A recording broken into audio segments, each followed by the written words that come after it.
Audio Jungle.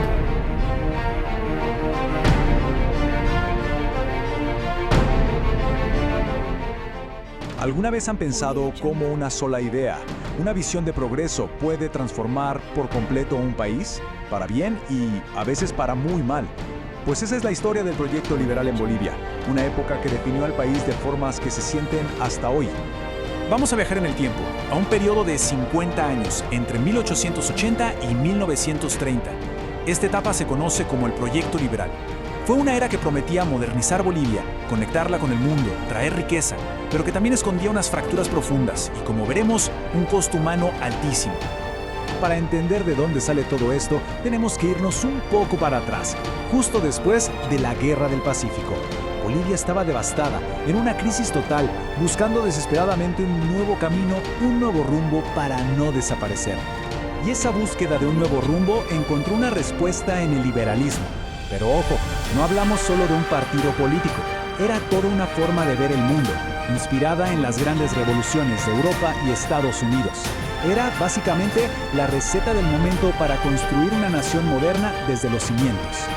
La historia de esta era se puede contar casi como una obra de teatro. Tiene 3 actos bien claros. Primero, entre 1880 y 1899, tenemos el ascenso, donde curiosamente los conservadores preparan el terreno.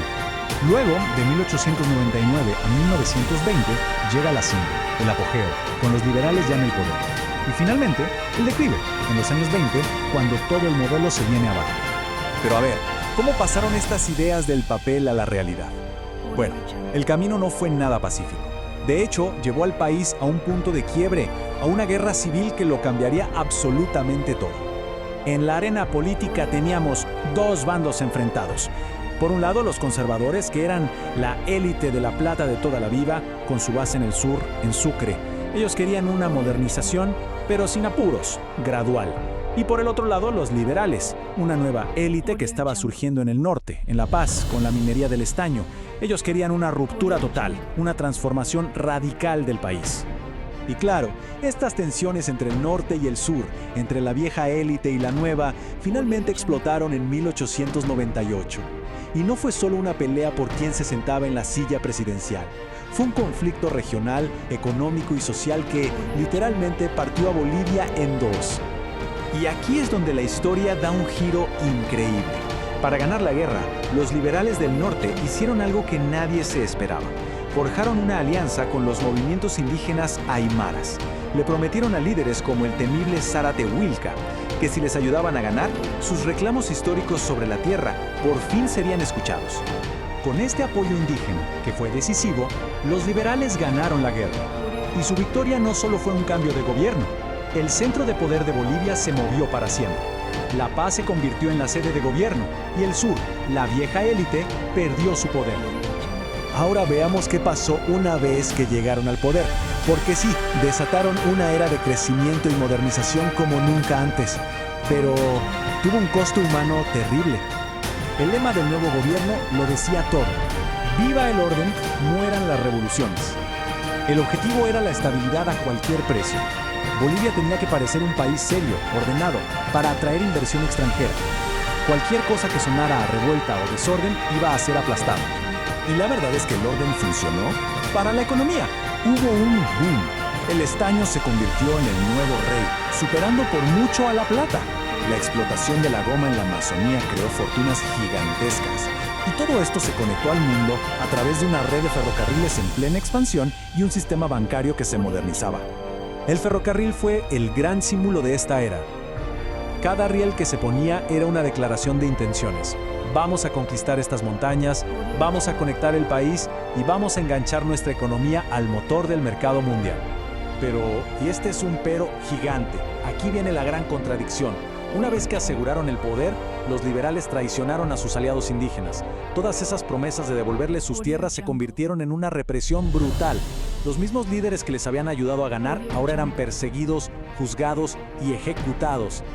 ¿Y cómo justificaron esta brutalidad? Pues con una ideología que estaba muy de moda en Europa, el darwinismo social. La élite se convenció a sí misma de que eran la raza civilizadora y que su misión era controlar o directamente eliminar a la población indígena, a la que veían como un obstáculo para el progreso. Era la excusa perfecta para la traición. Pero ningún proyecto dura para siempre. Para 1920, este modelo que parecía tan sólido, tan eterno, empezó a mostrar unas grietas enormes, tanto por dentro como por fuera. Lo curioso es que los primeros problemas vinieron de la propia élite. Las ambiciones personales, las peleas por el poder, todo eso terminó por romper al Partido Liberal. Se dividió en 1914 y esa fractura debilitó muchísimo al proyecto. Y al mismo tiempo, desde abajo, empezó a surgir un nuevo desafío. Irónicamente, el mismo desarrollo económico que impulsaron los liberales creó una nueva clase trabajadora en las minas, en los ferrocarriles.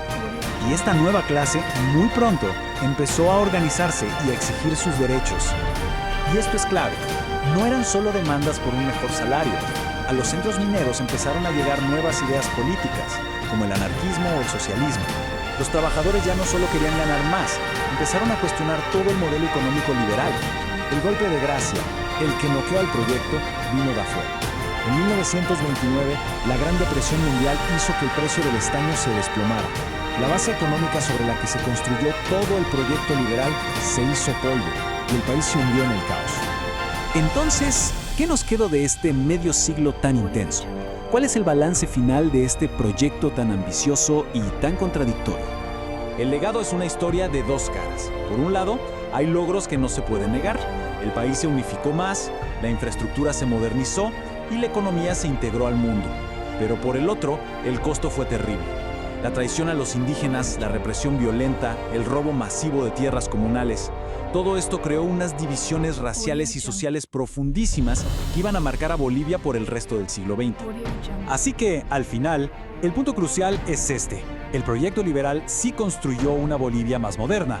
La pregunta que queda flotando y que va a definir toda la historia boliviana que viene después es: una nación moderna sí, pero ¿moderna para quiénes?